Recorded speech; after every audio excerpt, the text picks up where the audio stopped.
আজি ছয়ত মুস্তাক আলী ট্ৰফিৰ গ্ৰুপ ডিৰ এখন গুৰুত্বপূৰ্ণ খেল অনুষ্ঠিত হৈ যায় অসম আৰু বিদৰ্ভৰ মাজত। এই খেলখনত অসম দলে বিদৰ্ভৰ হাতত পৰাস্ত হয় 8 উইকেটত।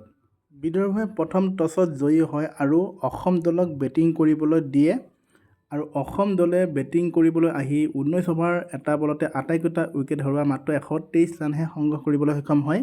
পিছত বিদৰ্ভই সুন্দৰ বেটিং প্ৰদৰ্শন কৰে আৰু মাত্ৰ 14 অভাৰতে দুটা উইকেটৰ বিনিময়ত 124 ৰান কৰি এই খেলখনত অসমৰ বিৰুদ্ধে 8 উইকেটত জয়লাভ কৰে।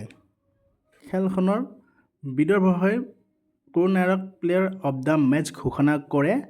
এই খেলখনত কৰুণ নায়াৰে সুন্দৰ 47টা বলত 75 ৰানৰ এটা ইনিংছ খেলে আৰু তেওঁক প্লেয়াৰ অৱ দ্য মেচ ঘোষণা কৰে।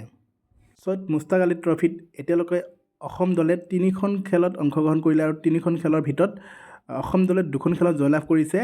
আগৰ খেল দুখনত ৰেলৱেজ আৰু চণ্ডীগড়ৰ লগত অসম দলে জয়লাভ কৰিছে।